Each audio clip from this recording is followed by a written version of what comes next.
எல்லாரும் நல்லா இருக்கீங்களா? அது மட்டும் குரல் கம்மியா வருது. ஏன் வருது சொல்லி பார்க்கலாம். ஸ்டாலின் ஆட்சி, இது ஸ்டாலின் ஆட்சி. இதே நம்ம ஆட்சியா இருந்தா என்ன ஓங்கி சொல்லிருப்பேன், எல்லாரும் நல்லா இருக்கு. எப்படி சொல்லுவீங்க? இப்போ நல்லா இருக்கும் அப்படின்னு ஏதோ இருக்கும். காரணம் என்னன்னா, ஒரு குடும்பத்துல மட்டும்தான் பணம் இருக்கு.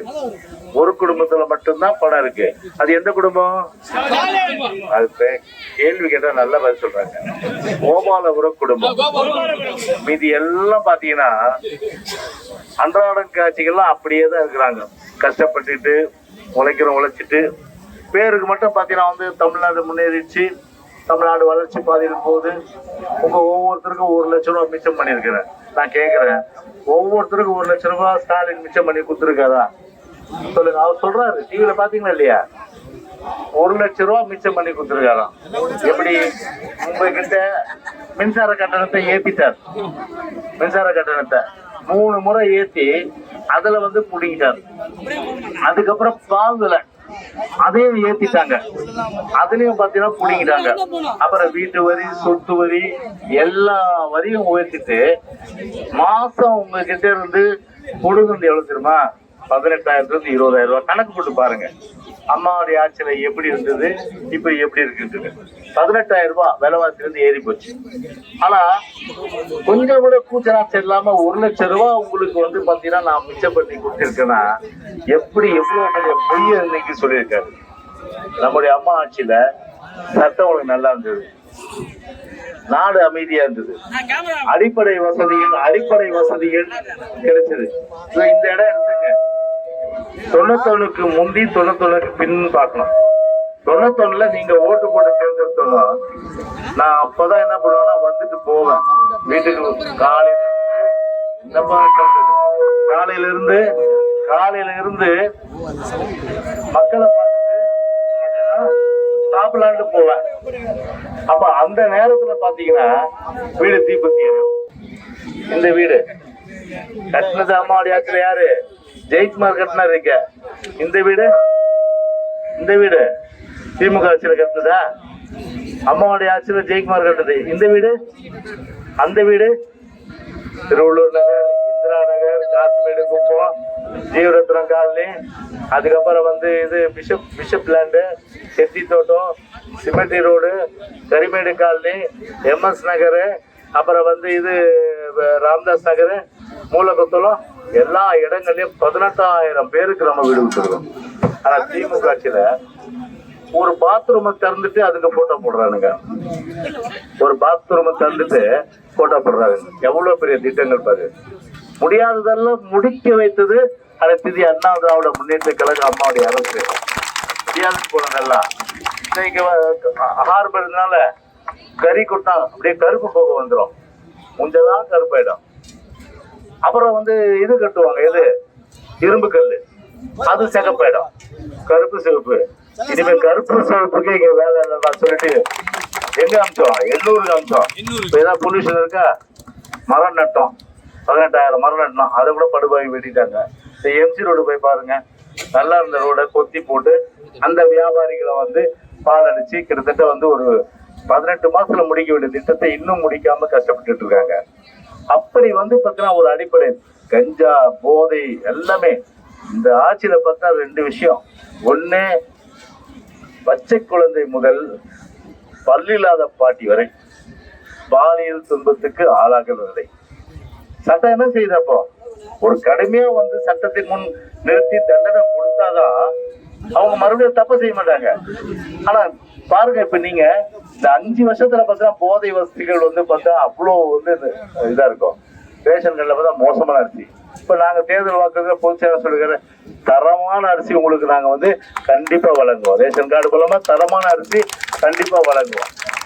அந்த மாதிரி வந்து ஒரு மக்களுக்கு வந்து ஒரு நல்லது செய்ய வேண்டும் என்ற எண்ணத்தில வந்து நிறைய வந்து செஞ்சிருக்கோம். இப்ப தேர்தல் வாக்குறுதி என்ன பண்ணாரு ஸ்டாலின்? சொன்னதெல்லாம் பண்ணிட்டாராது. கேஸ் சிலிண்டருக்கு 100 ரூபாய் மானியம் கொடுக்குறாரு. கொடுத்தாரா 100 ரூபாய் மானியம்? 100 ரூபாய் கொடுத்தாரா மானியம்? 100 ரூபாய். உங்க வீட்டுல பசங்க கல்வி கடன் வாங்கியிருப்பாங்க, அந்த கல்வி கடனை ரத்து பண்ணிட்டாங்களா? அதுவும் ரத்து பண்ணல. நீட்டு எனக்கு தான் தெரியும் அந்த ரகசியம் சொல்லிட்டு ஊர் ஊரா எடுத்துன்னு போனாரு செங்கல்ல.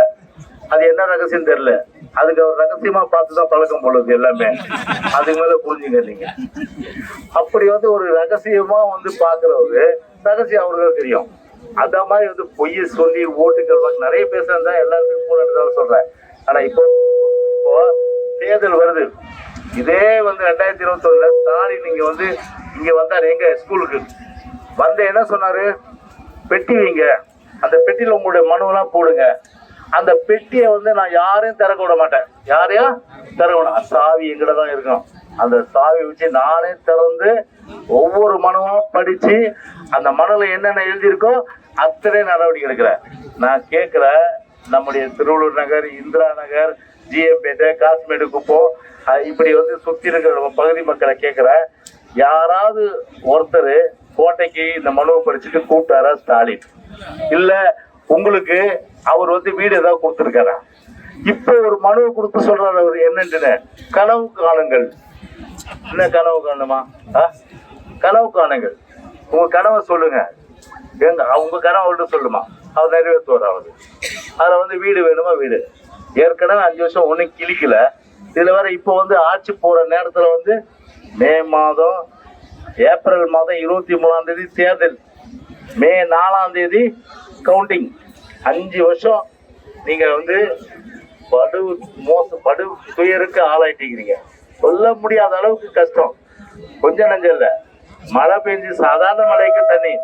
ஆனா நம்முடைய ஆட்சி காலத்துல எவ்வளவு மழை பெஞ்சுது, தண்ணி நின்னுதான் எங்கேயாவது?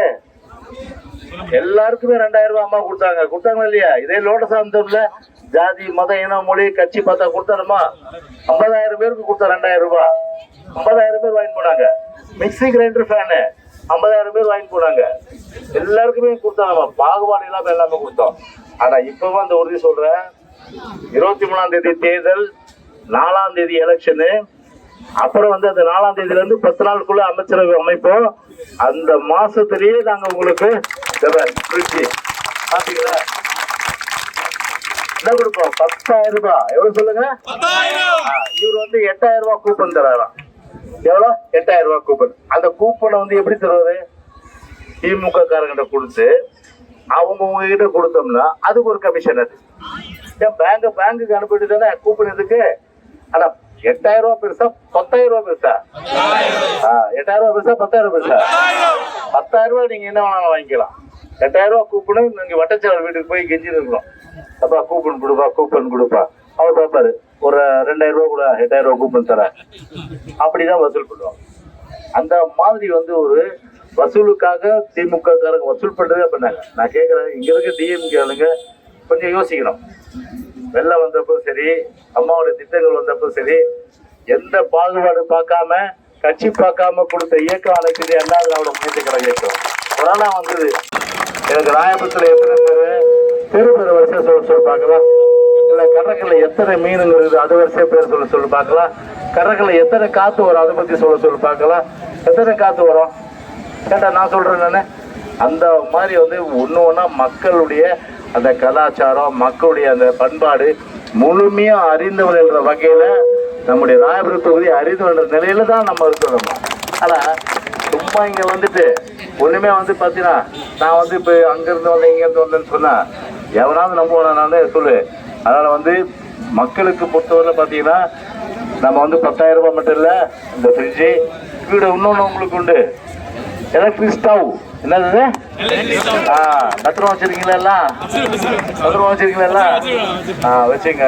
அதனால வந்த உடனே உங்களுக்கு நானே நின்று நீங்க பாத்துருப்பீங்க, டிஎம்கே 10 பேர் கொடுத்துட்டு ஓடிடுவாங்க.